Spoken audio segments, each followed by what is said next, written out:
and dangerous job of introducing Larry Correia as your guest of honor. This is when you applaud.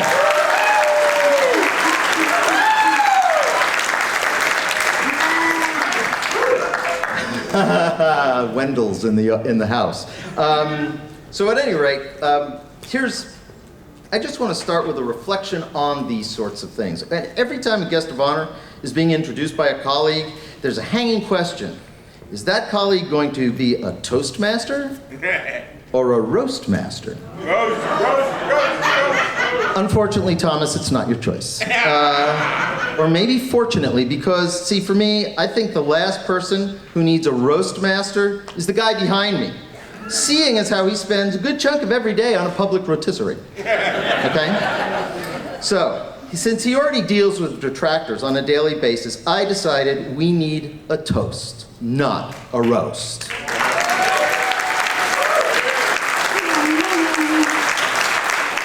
And what better opportunity to get away from what is said about his public persona and instead give you a glimpse of his personal side. In short, I propose to introduce Larry Correia, a kinder, gentler international lord of hate.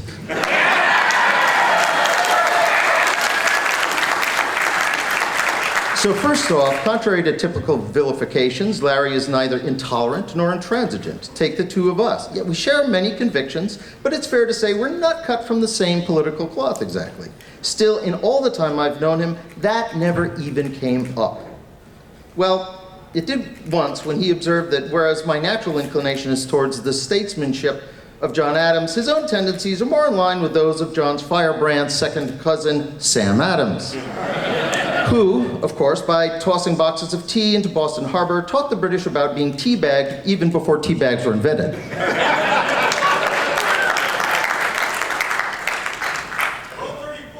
Okay.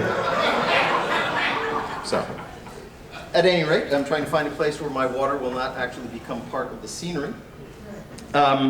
In point of fact, Larry makes friends just as readily with folks who have almost nothing in common with him at all. Evidence? Take his relationship with the late Eric Flint. You'd be hard put to find two more different persons in almost every particular, except perhaps this one very important and significant similarity. They both have had the courage of their convictions and the preference to discuss them in a civil fashion. Both also possess an extraordinary ability to drop that when needed. But this is all really just a segue to highlight the only factor that does arouse Larry's ire enough to preclude making someone a friend. This factor stems from a trait which I share with him, and significantly, it does not concern what other people believe, but how they behave. Now, fortunately, as a retired professor, I have a theory about this. I have learned the formal psychological phrase that captures the core belief behind Larry's trait, and which therefore predicts whether or not Larry Correia will befriend somebody. The wording of this technical phrase is long, it's complicated, it's derived from the classic Greek, so pay close attention. It's this: don't be a dick.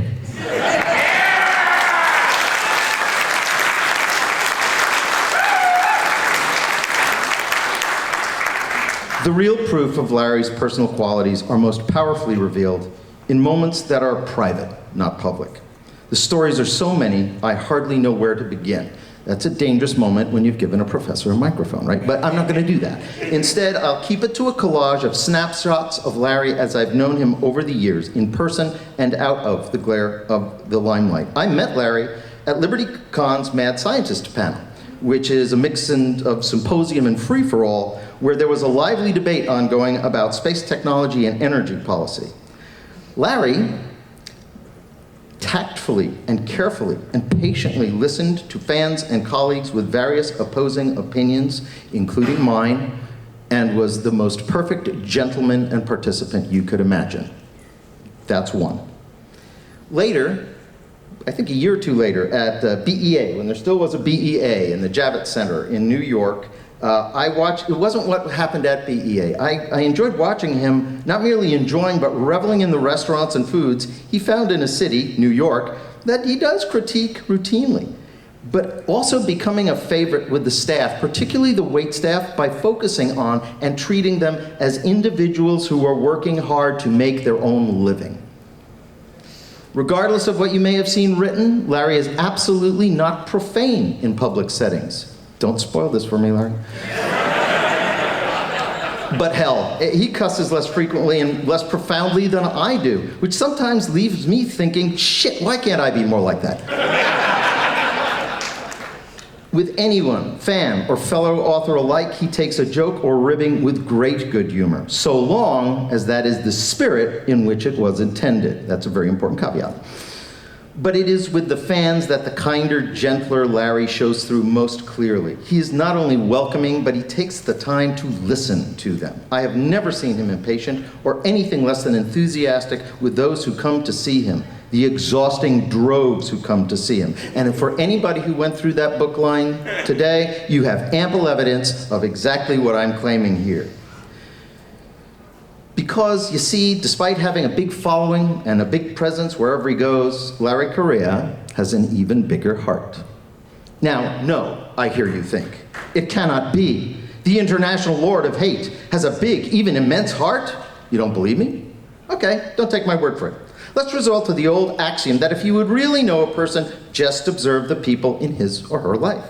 Are those people kind, happy, generous, compassionate, positive? If so, chances are that it is in large part because they are drawn to or products of those same traits in that person. Larry's children are all those things. But I'd already taken my measure of the man because, you see, I'd met Bridget years before I met the children. One spouse is often an indicator of the other. And in my first significant interaction with Bridget, I had the clearest possible indication of just who Larry had to be to have such a wonderful life partner. And I learned that because Bridget had never seen a firefly. Huh, you say? Okay. See, upon hearing her say that at LibertyCon, do you see a pattern? I did what any suitably aloof and stuffy former professor would do. I went to the bushes and got her one. But I could hardly see it because it light up for the brightness of her smile, which spoke volumes about the bright soul just behind it. Just as it was utterly open and embracing, just like her, yep, just the kind of spouse that would be attracted to an international lord of hate.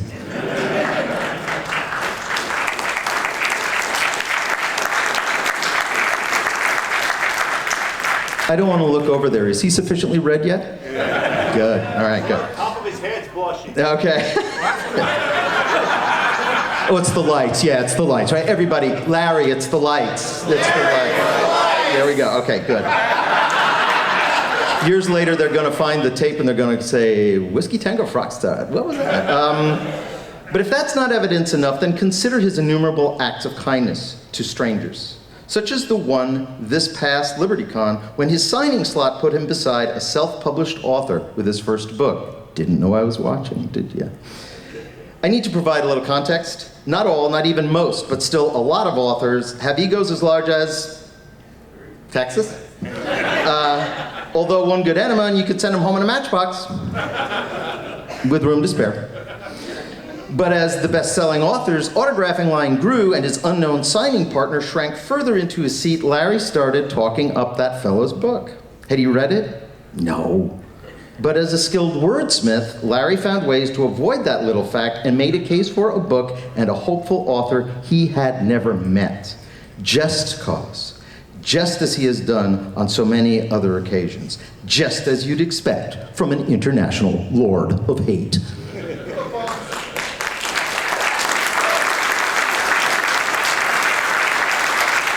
So now, I dare you to prove me wrong. But you'll need to be brave to do so, because celebrities can be daunting, particularly if they've been given fearsome reputations. But here's my dare to you. Here at Fencon, go up to Larry and say hi. Allowing for the fact that he is swamped as the guest of honor, I defy you to find him less than a singularly kind, genuine, warm, and considerate international lord of hate. Ladies and gentlemen, I give you Larry Correia.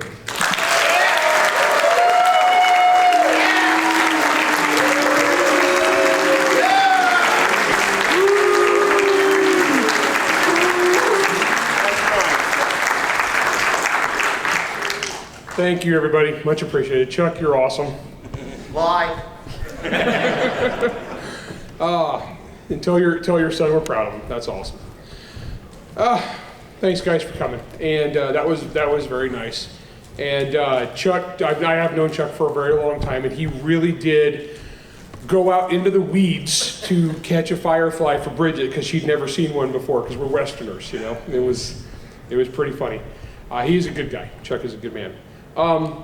The thing with the junior author, that is something that I do a lot. Like if I'm at a book signing and there's some guy like trapped in the shadow, I'll start talking up his in the hopes that while you guys are waiting for me, you'll buy his stuff and talk to him. And that's actually selfish.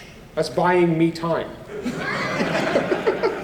See, so you got that all backwards. That wasn't me being nice. That's me covering my own butt. No, thank you for having me, Fencon. I am much appreciated. I love Texas, like I said earlier.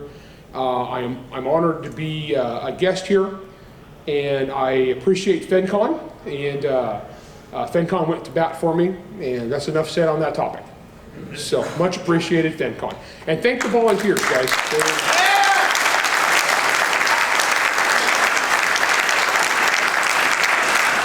Yeah, when you see the Fencon, seriously guys, when you go to a con like this, especially you guys who are new to cons, the people that are off to the sides doing all the work, herding cats, running errands, making the sound work, thank them. That's a lot of work. They put a lot of work in so you guys can have a good time, and it's much appreciated. So, I am not a prepared remarks kind of guy. I don't know if you guys have realized that about me over the years. I am an extemporaneous public speaker. For those of you that did debate in high school, you know they had debate, but they had extemporaneous public speaking. Yeah, that was me. Yeah, I was that kind of nerd. And so I usually just kind of make stuff up as I go. And but my wife is saying you do need a topic, and so I had one thing I wanted to kind of hit, and I think is the nature of Fencon, and also something that I as a writer believe in very strongly, and that's the rising tide lifts all boats. And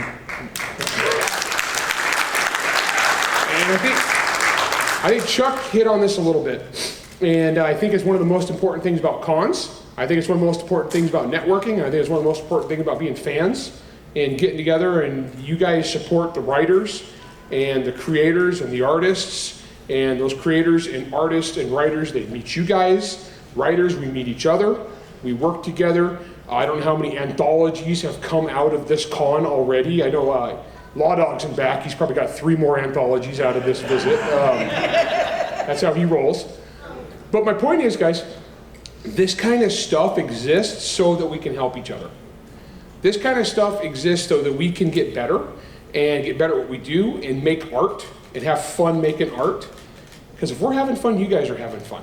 If writers are having fun, our readers are having fun, if artists are having fun, the people using their stuff are having fun, and that's what it's all about.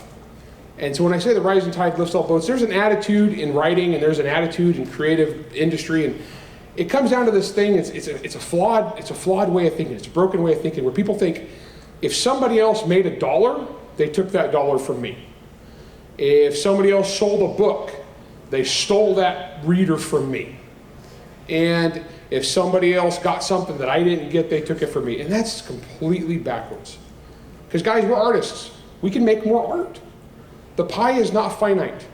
The pie is endless. If somebody else gets a piece of pie, they didn't take it from you because we can make more pie. All right, and I love pie. Obviously.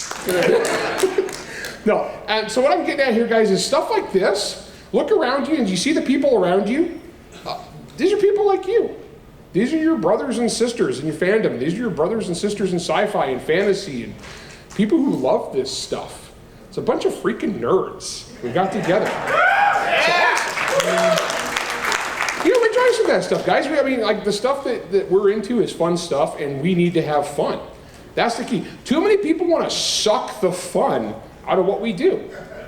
That's pointless.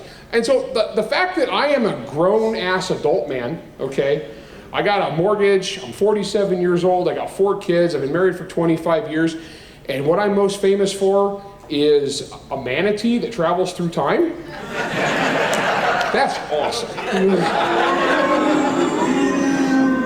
Funny thing about that, hoon, the bad thing about it is it sounds like boo and you don't know any better. So if I was at LibertyCon and my daughter had never been to LibertyCon before, and we were doing the Baen Roadshow, and they said my name and it was time for me to come up, well, the audience started to hoon. My daughter thought they were booing.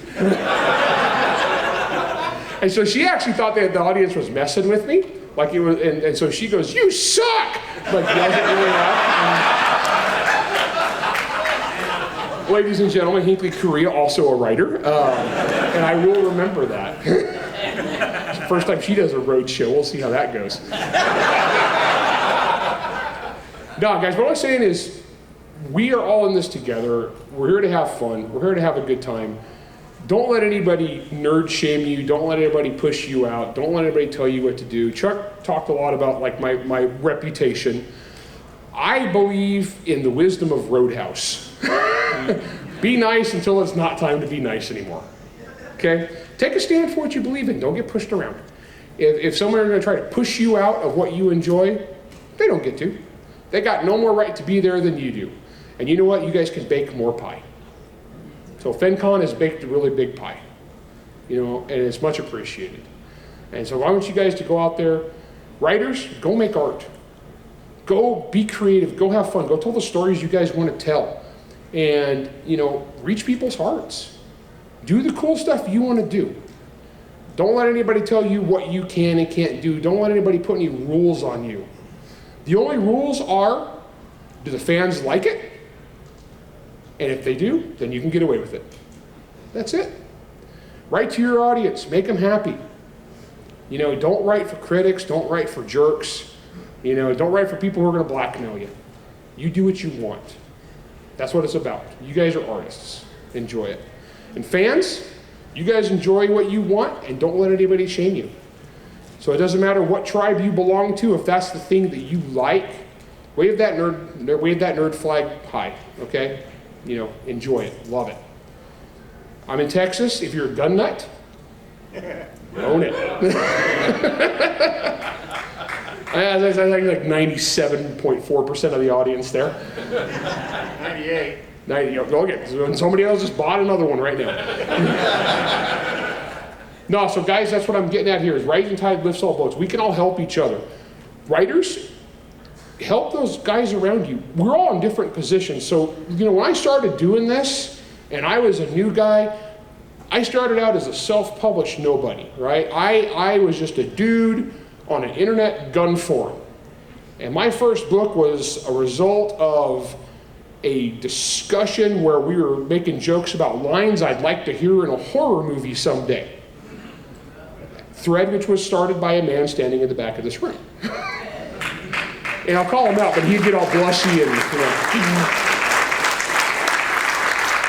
know. And another dude made a joke and said, you know, the line he'd like to hear in a horror movie someday is, you know, the difference between me and you is I look out there, or you look out there and see a horde of evil, brain-eating zombies. I look out there and see a target-rich environment. And that's Kurt Keller and Freeman. Oh my gosh, it's been 14 years, sorry. Butchered his name. And you know what? Dillis Freeman. Oh my gosh, I'm such an idiot. sorry Dillis, if you're out there. And I just started, that's what I started from. And that's how I started writing. And that was the very first serious attempt at a book. I'd written a book in college, but it sucked. Don't worry, you guys will never see that one. I took all the good parts out and put it into Dead Six, so it was a thriller. And that's how I started out. And you know what? A lot of people helped me. I sold my first self-published book on internet gun forums back in the day when self-published print-on-demand paperbacks were $25, and there was no such thing as ebooks. So that's how I got started. And so people ask me about indie publishing, and I'm like, my information is so out of date. I'm telling you guys, like, you know, how to saddle up your mammoth. Okay, I am the wrong dude. And then, you know, I got helped along the way. You guys have heard of Uncle Hugo's bookstore in Minneapolis, Minnesota? Okay. Run by a guy named Don Belisle. They've been in business since the 1970s in the same location in a neighborhood in Minneapolis that had gone downhill over the years. Don Belisle was who read my self-published book because one of his employees read it off the internet gun forum, showed it to his boss. His boss bought a bunch of copies, and my little self-published book wound up being a bestseller out of this one bookstore. And this guy, Don Bliley, introduced Tony Weisskopf to my books. And that is how I met Tony Weisskopf. And she liked it, and I've been with Baen ever since. Recently, talking about rising tide, Uncle Hugo's got burned down during the riots in Minneapolis. And it's tragic. It's a bookstore. I've been there since the 1970s, and they had thousands and thousands and thousands of books in that store, many of which classics. I mean, they had books signed by Robert Heinlein in there. And you know what though? People came together, fans from all over the place. A lot of members of the Monster Hunter Nation donated money and kicked in for this while they waited for their horrible insurance to come through. And they reopened a new bookstore just this last month.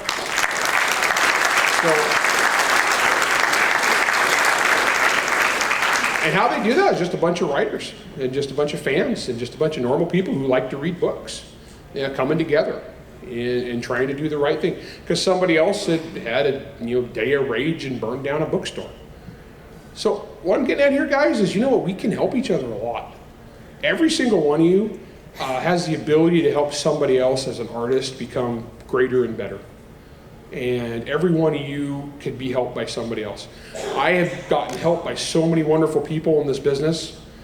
People who taught me, people who befriended me, people who gave me good advice, people who gave me good business advice, people who gave me good creative advice, and I like to pass that on if I can. So I am an opinionated son of a gun. I also hunt bullies for sport. But the thing is, guys, all of you have the power to help each other. And that's awesome. So writers, go out there and help each other, have fun. That's basically my talk. Like I said, I'm an extemporaneous kind of guy. So I do believe, I want to thank Fencon for having us. Thank you very much. I appreciate that. And thank you, Texas, for letting us come visit.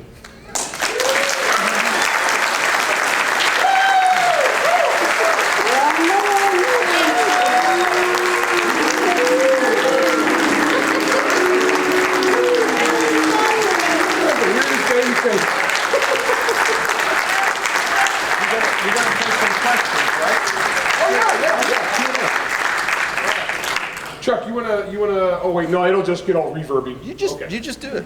All right, so for the rest of this thing, until they tell us to shut up, I'm gonna take questions from you guys. So think of this as an AMA. This is an Ask Me Anything. Only this is not Reddit, so it doesn't suck. All right. Okay, so I'm kind of blind because I'm staring into spotlights, but I won't be able to tell you who you are. I'm gonna point in your direction. I see hands. Go ahead. Mark 12 Mod 1 or Mark 12 Mod 0? You're talking about the 40 millimeter grenade launcher? No, I'm talking about the 223 SPR. Oh, because you had to narrow down the Mark 12s for me. Geez, I don't know. Which one is the one that's got the carbon fiber old school tube with the rail on top? The quad rail Mod 1. Okay, yeah. I like the tube. Won't lie, I'm old school. Okay. Okay, there you go. Sorry, I'll answer gun nut questions too. I will answer anything that will not incriminate me under Texas law. Yes? We all know that you sometimes get people attacking you for your political views. Have you ever had people attack you for being a Mormon? Oh yeah. Oh my gosh. Yeah, so anybody who doesn't know I'm Mormon, okay, so big secret there. I only have the one wife though, just so you know. We did away with that other thing a long time ago. No, so yeah, actually I've got that. I've been attacked for like literally everything. The only thing I haven't got is I've never had anybody say my dog is ugly because even the worst people could not lie that much. Dog's magnificent. No, I'm just kidding. Yeah, no, I've had that before. And honestly, no big deal. I also used to live in Alabama. Buckle of the Bible Belt, I don't mind. It's actually I don't get worked up about it. I mean, I'll fight people about it, but actually, just so you guys know, when you think that I'm like angry when I'm fighting people, you gotta understand, you can ask my wife, I'm actually kind of gleeful, and I hope that comes through. No, so I get that, but I don't worry about it. I would say I get attacked for that. That's like, if I had to make a top 10 list of things I get attacked for, that's like way down there. Because not like most of these people are yelling at me are like biblical scholars. All right, let's see, who else we got? Yes? I've written several books, and the trick I'm finding that is difficult is, hi. I've written several books. I've got 5 books that I've either written or I'm in the process of. And Stephanie Osborne helped me publish one. Oh, Stephanie's awesome. Stephanie's a great person and needs help because she lost Daryl back in the 1st of December, her husband for 35 years, I think. Yep. But my question is, in my opinion, writing a book's easy. Getting published is flipping hard. Oh yeah. Well, it depends, because like some people writing books is the easy part and the marketing is the hard part, and other people writing the books is the hard part and marketing is the easy part. Depends on your personality. But either way, getting your stuff out there in front of people. What I like to tell people, like when I'm teaching creative writing classes, is there's only 2 steps to being a successful author. Step 1, get good enough people want to pay money for your stuff. Step 2, find those people. That's all there is to it. And how you do it is irrelevant as long as you can do it. But the problem is, it's gotten really, really challenging because, okay, so when self-publishing first blew up huge, it was this kind of like Wild West exciting thing, and people were able all of a sudden to like market their own books and get in front of audiences. That was cool. But there was a few thousand people doing it. And now you got, what is it, like 60,000 new books a week? Or something. I don't know what the actual number is, but it is something actually insane like that. So it's an astronomical number of books. So your problem now, if you're going that route, is getting your stuff out there, is like, how do you stick out in the sea of crap? Because there's a lot of good books in there. There's also, for each good book, there's 1,000 bad ones, and how do you get seen? And that's the challenge. So man, I wish I had a good answer. And I swear, because for every guy, or for guy and gal, I don't want to be sexist, for every single writer who breaks out and gets seen, there's 10 that fail, or probably worse. So how do you do that? Well, each one of those has a different answer. And how do you get your stuff in front of that audience? Just depends. Some people, they luck into it, and so for them the marketing is easy. Other people, it's a grind. And man, I wish I had a good answer. I really do. But honestly, it's a puzzle. And I swear, for each one of us that does it one way, we like close that way off and it can never happen again. So if you try to copy them, it doesn't work. So yeah, my solution is get really popular on internet gun forums. No, honestly, I don't know. It's one of those, it is a challenge. I've seen people come in from all sorts of angles, and even people you would think would be a surefire success because they have some other forum where they're really popular. They're an influencer or whatever, and that doesn't necessarily make a difference. So that was a downer. So I'm sorry. It's a good question, Larry. And yeah, I mean, but I'll tell you guys the truth. I won't blow smoke up your butts. Oh, by the way, he was in Gritty Cop Show last time. So if you guys know, you reminded me. So we're doing a charity thing. So I'm GMing a game at Gritty Cop Show. So if you want to bid to play in the game tomorrow, it's in the art room. If you want to go sign up and bid on a seat in there, it all goes to the charity for the con. there's 6 seats. Yeah, there's 6 seats, and it is fun. It was a blast. Yeah, it is pretty fun. I'm a good GM. All right, next question. Yes. If you could pick, what series would you pick, and what format if it went to like TV, movie? Oh man. Okay, that's super hard. So, as a writer, when I sell something to Hollywood, and I've sold a couple things to Hollywood, but they haven't got made. It sits in what they call development hell. So I get paid option money, which is cool. Don't get me wrong, I get money for nothing. You know, I always say I get my money for nothing and my chicks for free, but I've been married for 25 years. Ain't free. It ain't, no. We won't tell Bridget you said that. No, she's right there. You're a dick.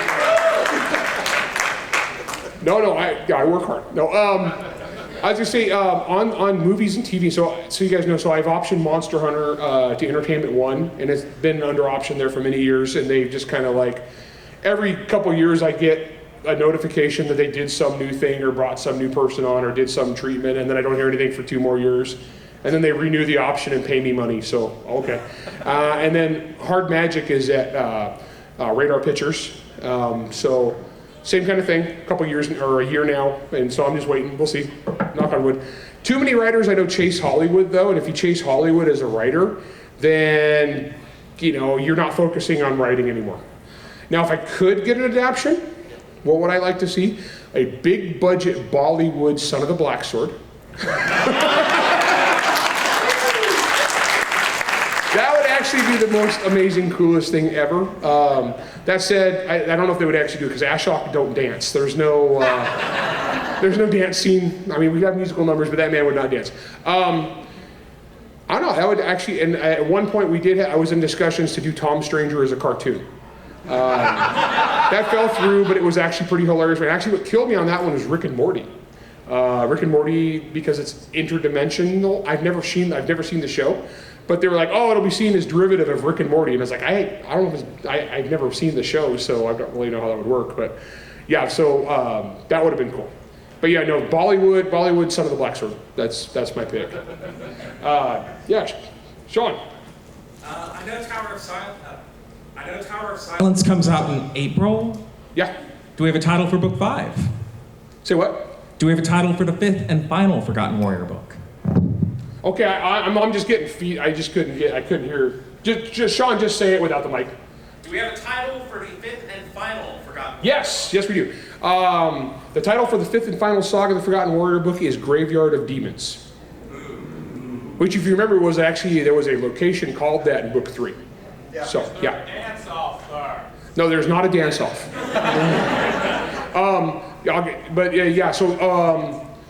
Tower of Silence comes out April, guys, and I'm very excited for that. Well, I did want to get with Uncle Hugo's and see about doing autographed copies, but so I'm really excited about that. So that's coming out next. Actually, the next book is in January. I got this Second Amendment book, if you guys are into guns and politics. I'm really excited about that. That's one that I would have wrote for free, so don't tell the publisher that.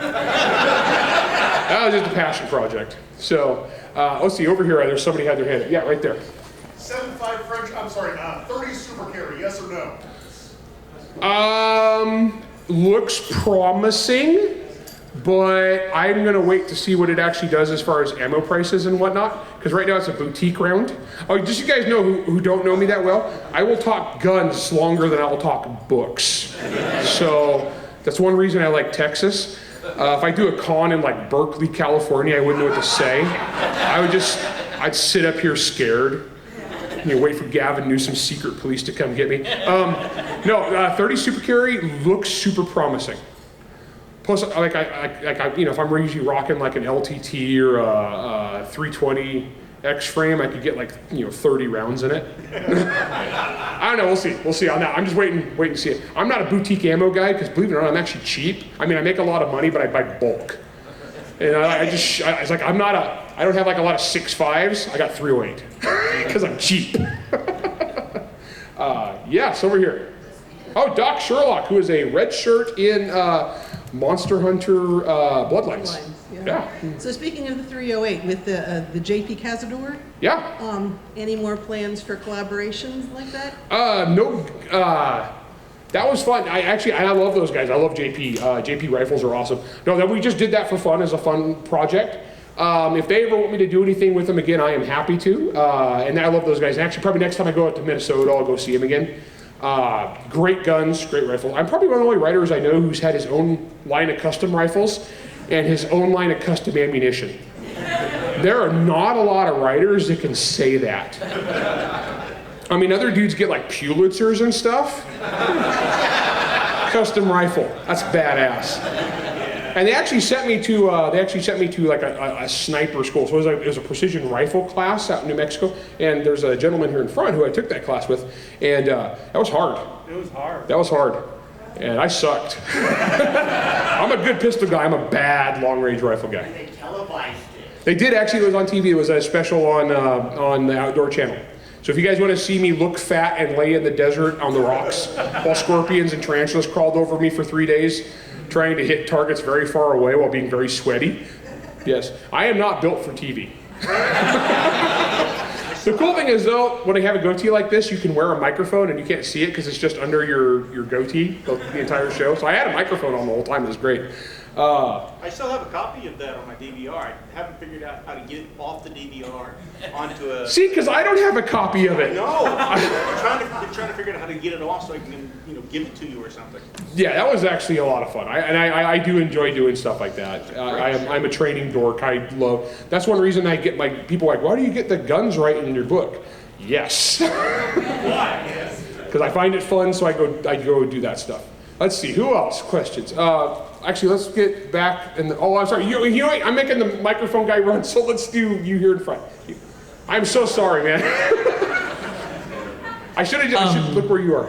So I have a Grimnoir question. Yeah. Is the chairman based on an actual historical figure? No, he is actually.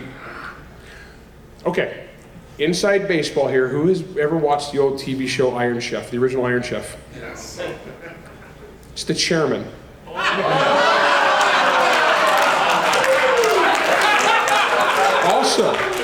Also, I want you to think this through. If you look at the names of the Iron Guard, of the original Iron Guard I list in the first couple books, look at the names of each one. And then compare that to the chefs on original old school Iron Chef. I am dead serious. This is actually true. Yeah. I sometimes am clever. Do they know this? I have no idea. It's weird, 'cause I do little Easter eggs because I am myself a nerd, and I love all sorts of nerdy crap. And so I put Easter eggs into a lot of stuff. Sometimes it gets back to people and they know, other times it does not. Sometimes they find out and I see it and so they're like, what? I did a reference to John Taffer from Bar Rescue in Monster Hunter Siege, and I saw where somebody told him about it on social media and he's like, what? Yeah, actually that was pretty funny. Okay, so yes, back here in the back. So Larry, you have this nonfiction book coming out. Yes. And it's selling quite well in pre-order, from Yes. what I can tell, yes. So if you have a nonfiction book and it's selling well, hopefully to the point where they can no longer ignore you on the New York Times list again, does that then bring you finally to being a real author? No, of course not. That's just crazy talk. Actually, Sean from Baen was telling me that the list of people who've made the New York Times bestseller list for fiction and nonfiction is very, very small. It's a very limited list. So I would actually add that would be kind of fun.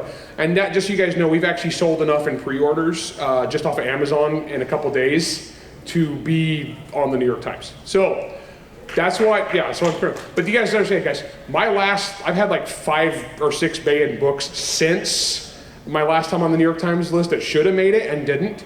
Monster Hunter Nemesis beat like 98% of their list. Crushed them, like just nut punched him, and I still didn't make it. So I'm actually thinking they have a post-it note on the wall, and it's like, F this guy, and it's like my name, and then like some conservative talk radio dudes, so where I'm on the wall, but Micro's mom is on there apparently. So I want it to be either, and I am a manipulative bastard, so if I don't make the New York Times list with this, I'm gonna just shove that in their face and use it to sell more books to everybody who hates the New York Times, like the entire state of Texas. Because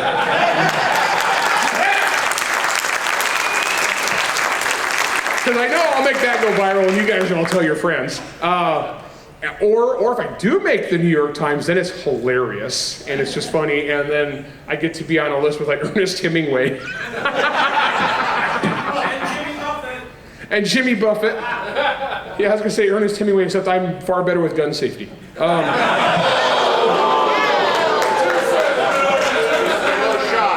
was about to make a grand thumb joke about sad drummers, or no, sad guitarists, my bad. Let's see, who else has a question as I get more politically incorrect as this goes on? I'm gonna blame it on dehydration. Yes, over here. I got a couple people over there with questions, yes. You contributed a story to the Aliens Bug Hunt collection. Mm-hmm, yes. Are there any other established universes that you would like to play around in? Okay, this is kind of funny because I'm a child of the 80s, right? I grew up in the 1980s. I was born in the 70s, grew up in the 80s. And so I've gotten to write for Aliens and Predator. Okay? And that's pretty dang cool. The trifecta that if I was to ever write something Terminator based. And at that point, I will have covered like the ultimate, the ultimate trifecta. I don't know. I don't go out of my way to search for stuff like that. When I have written for big franchises, it was just because I knew whoever the editor was and they thought it would be fun. Like on the Aliens Bug Hunt one, they were going through and they're asking all these different authors. And they got several famous authors and bestsellers in there. And they're like, what do you want to write? And everybody's like, I want to do the story of the colonial marines fighting monsters. And they're going through and I would do this kind of aliens. And they get to me. They're like, what do you want to do? It's like, I want to write a Tale of the Gun style episode about the history of the M41 pulse rifle. And they're like, what? And I'm like, trust me, it'll be awesome. I was like, all the gun nuts will buy it. And they're like, what? Because you guys said that's like the most iconic gun nut sci-fi gun there is. And so I did. So I wrote a Tales of the Gun, basically a different TV show.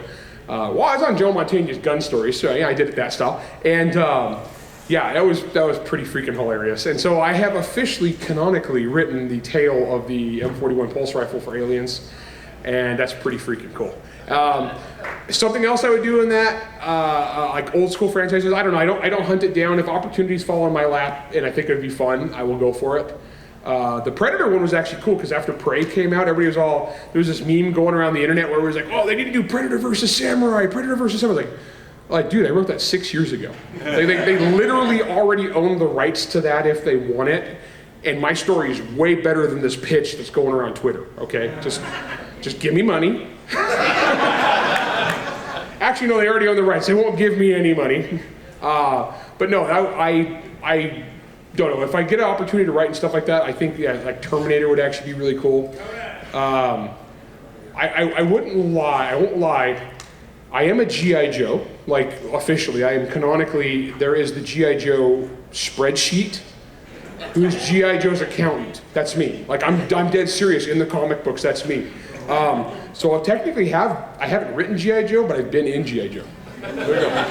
That's pretty cool, actually. Okay, let's see. Somebody else over here. Yes, had a question right there. Because he's already got the mic.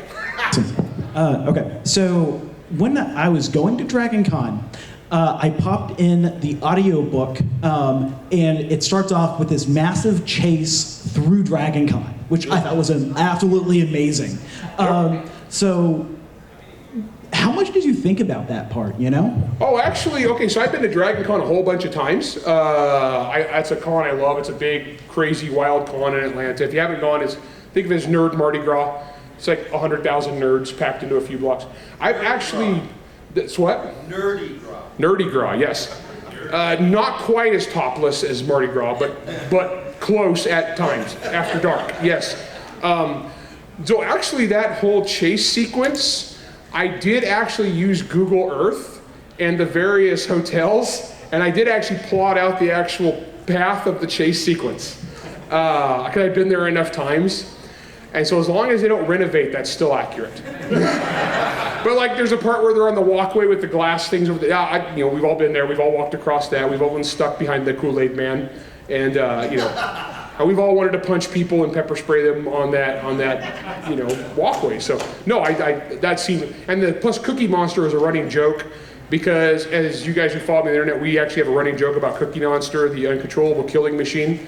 Hardcore Apocalypse Now kind of saga. And so that's why they was dressed as Cookie Monster, because one of my fans at Dragon Con cosplayed Mercenary Cookie Monster. So that's who we actually, in the scene where they buy the costumes, they were buying them from actual people. Yeah, they were buying them from fans. So, yes. What? I'm having a hard time seeing you.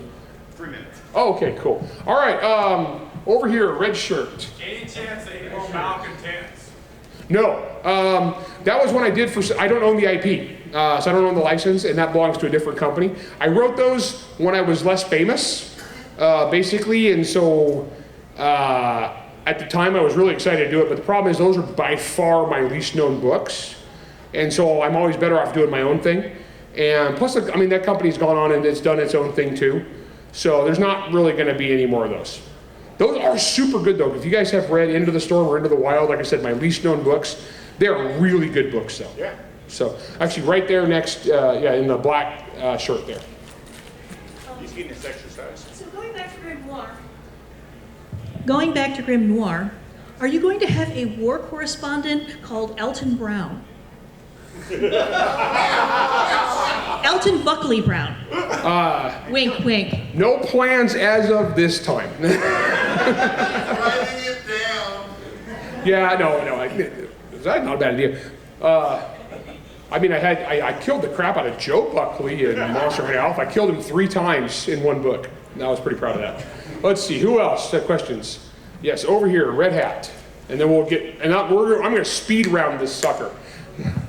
I'm looking forward to your Second Amendment book coming out. Thank you. Is there any chance in hell there could be a special premium January 6th edition release? with a portion of the price increase going to FPC, SAF, or GOA? I love FPC. I've actually donated a lot of money to FPC over the years. They do good work. I have no control over that. That would be hilarious. Problem is, actually, the big thing is when they're doing big print runs of books, that they have to schedule them way in advance just because of logistics. It's actually, like, behind the scenes, guys, is like they have to order like a crap ton of paper, and there's like the global supply chain issue. Paper sucks right now. So yeah, it's weird, but I would freaking love to have released that on that day, which is fun. Also, Nick Searcy's got a great documentary about that. If you haven't watched it, really good.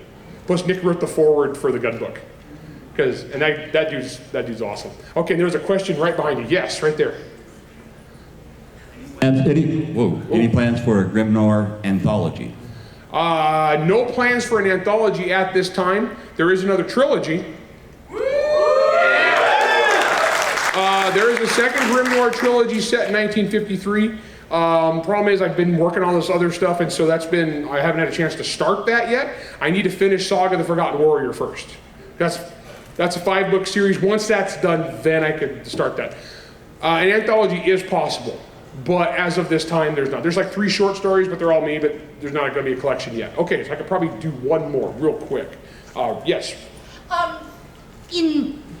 Forget the title, but I think it was Bloodlines. Yeah. Where, oh God, Owen's wife was having their kid. So I was wondering if you would do a book set in the future with the son as a character. No comment.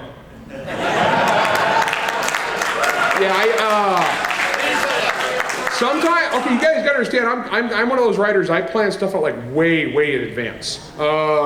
And I'll get an idea, and when I finally am able to bring an idea to fruition, so I have no comment on that at this time. I like to surprise you guys too. Like the other day, I killed a main character. I've been planning this death for 7 years, and I'm writing Son of the Black Sword, okay? And so I've been planning this book 1, and this guy has a really tragic death, and it's awesome, and I actually cried, I wept a little bit, and I got a little emotionally devastated. And, but I've been planning it for 7 years, you know? And so I can't tell you stuff that I have like way in the future. I mean, I'd love to, but yeah, no comment. All right, okay, you know what? Is there somebody in here after us? Are they coming to throw? Yeah. There is? Yeah. Okay, they're gonna throw us out, guys. So hey, thank you very much. Thank you guys for coming.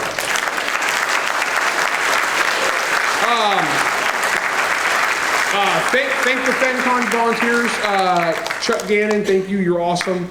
And also, if you guys want to play Gritty Cop Show, bids are in there, so let's do this for charity. All right, have a good one, guys. Larry for president!